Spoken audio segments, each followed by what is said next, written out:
모든 관계에서 나는 늘 조용한 사람이었어요. 남의 말에 고개를 끄덕이기만 했죠.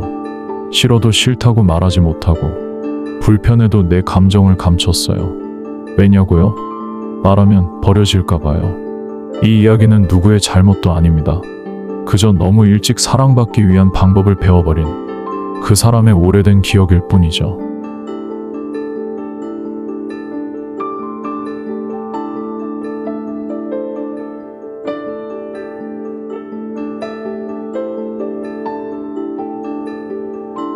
대중적으로 많이 알려진 나르시시스트는 자기애가 강하고 인정 욕구가 높으며 타인을 조종하거나 이용하는 특성을 가진 사람입니다.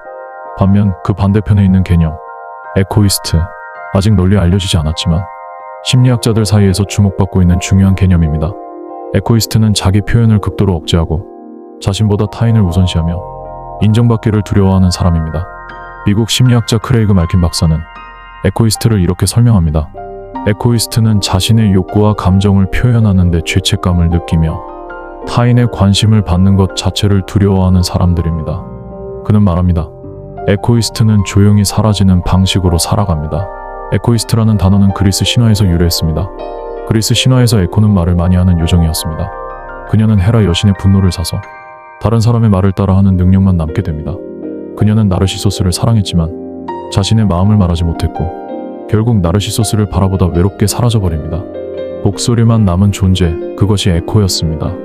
현대 심리학에서 에코이스트란 바로 이 신화 속 에코처럼 자신을 표현하지 못하고 타인에게 맞추기만 하는 사람을 의미합니다. 에코이스트는 자기 표현을 두려워하는 사람입니다. 하지만 우리는 태어날 때부터 조용하고 자기 억제가 심한 존재는 아닙니다. 그렇다면 도대체 왜 어떤 사람은 자기 감정을 억누르고 타인을 우선시하는 사람이 되는 걸까요? 이 질문에 대한 답은 어린 시절의 양육 환경과 애착 경험에서 시작됩니다. 에코이스트는 보통 조건부 사랑을 받으며 성장합니다. 부모나 양육자는 다음과 같은 메시지를 아이에게 전달합니다. 조용히 있어야 착한 아이지. 예민하게 굴지 마. 그러니까 친구가 없지. 너가 뭘 하고 싶다는 건 이기적인 거야. 말 대답하지 말고 그냥 시키는 대로 해. 아이는 자신의 욕구나 감정을 표현할 때마다 거절당하거나 비난을 받는 경험을 반복하게 됩니다. 이런 환경 속에서 아이는 자연스럽게 다음과 같은 신념을 형성합니다. 나는 조용해야 사랑받는다. 내 감정을 표현하면 미움받는다. 나는 남을 도와줘야만 가치 있는 사람이다. 내 감정보다 상대의 기분이 더 중요하다. 결국 자기 자신을 점점 지우는 방식으로 사랑받는 법을 배우게 되는 것입니다. 에코이스트는 종종 나르시시스트 부모 밑에서 성장합니다. 나르시시스트 부모의 특징, 아이를 자신의 확장물처럼 대함. 아이의 감정보다 자신의 이미지나 욕구를 우선시함. 엄마 체면 좀 생각해. 아빠 말이 곧법이야. 아이가 잘하면 내가 잘 키운 것. 못하면 아이의 문제. 이런 부모 밑에서 자란 아이는 자신의 감정을 말할 틈이 없습니다. 부모의 감정, 부모의 기대, 부모의 눈치가 늘 자신의 우선순위가 되어버리기 때문이죠. 이 과정에서 아이는 자신도 모르게 나는 내 감정을 얘기하면 안 되는 사람이라는 신념을 만들어냅니다. 심리학자 크레이그 말킨 박사는 이렇게 말합니다. 에코이스트는 타인의 감정을 너무 잘 읽는 아이들이었다. 그들은 자신이 감정적으로 안전하지 않다는 걸 너무 일찍 알아버린 것이다. 반복된 비난, 무시, 조롱, 과도한 통제 등의 경험은 아이에게 감정 표현 이꼬르 위험이라는 학습을 남깁니다. 예를 들어, 그딴 감정은 나약한 거야. 그걸 말해서 뭐하게. 이미 지나간 일이야. 울면 더 혼난다. 이런 말을 듣고 자란 아이는 결국 이렇게 생각하게 됩니다. 나는 감정을 말할 자격이 없어. 내가 느끼는 건 틀린 감정일지도 몰라. 내 말은 아무도 귀 기울이지 않을 거야.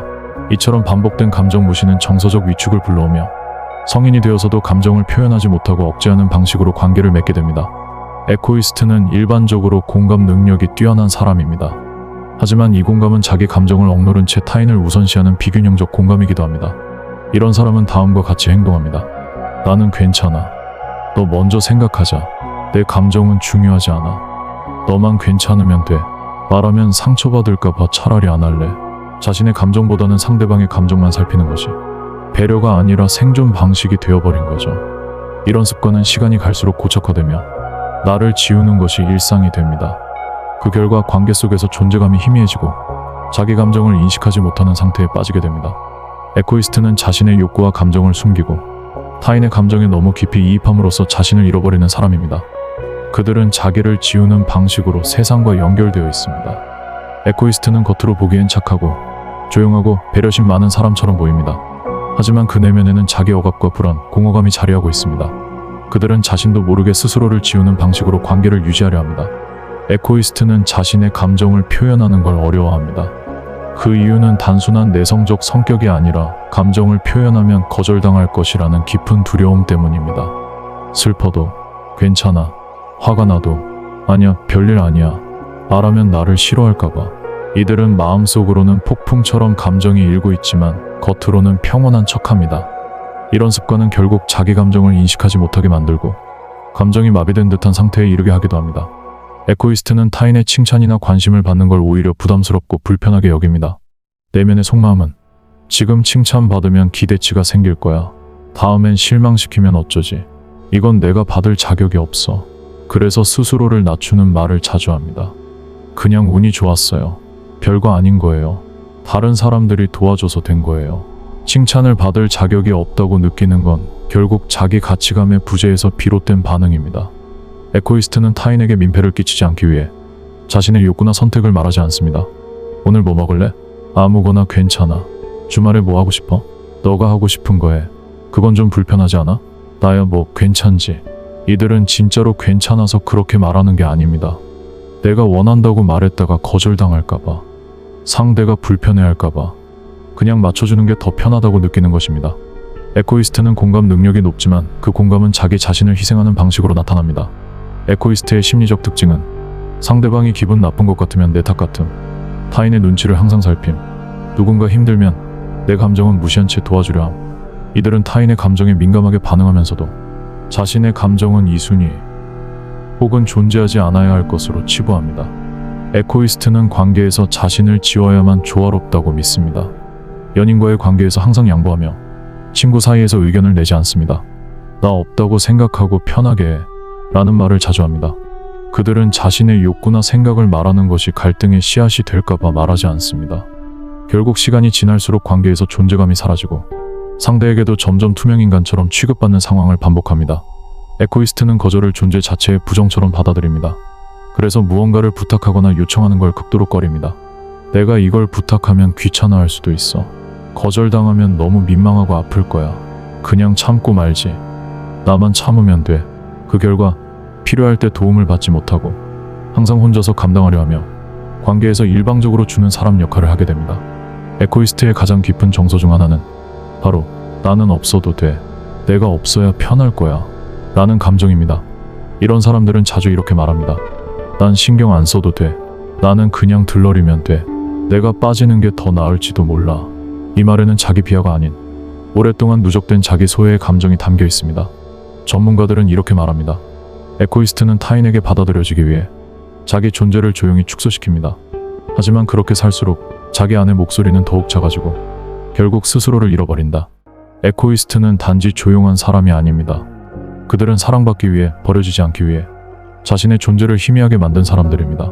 그 침묵 속에는 말하지 못한 상처가 있고 그 미소 뒤에는 외로운 울음이 있습니다. 혹시 당신도 그런 사람인가요? 혹은 그런 사람을 사랑하고 있나요? 그렇다면 스스로를 지워가며 살아온 에코이스트는 과연 어떤 고통을 겪고 있을까요? 겉으로는 괜찮아 보이지만 내면은 왜 점점 더 무너져가는 걸까요? 그리고 그들은 어떻게 치유되고 다시 자기 자신으로 돌아올 수 있을까요? 2부에서는 에코이스트가 겪는 심리적 고통, 관계의 문제, 그리고 회복의 가능성에 대해 깊이 들여다봅니다. 그들이 침묵을 벗어던지고 자신의 목소리를 되찾기까지의 여정. 다음 편도 꼭 함께 해주세요.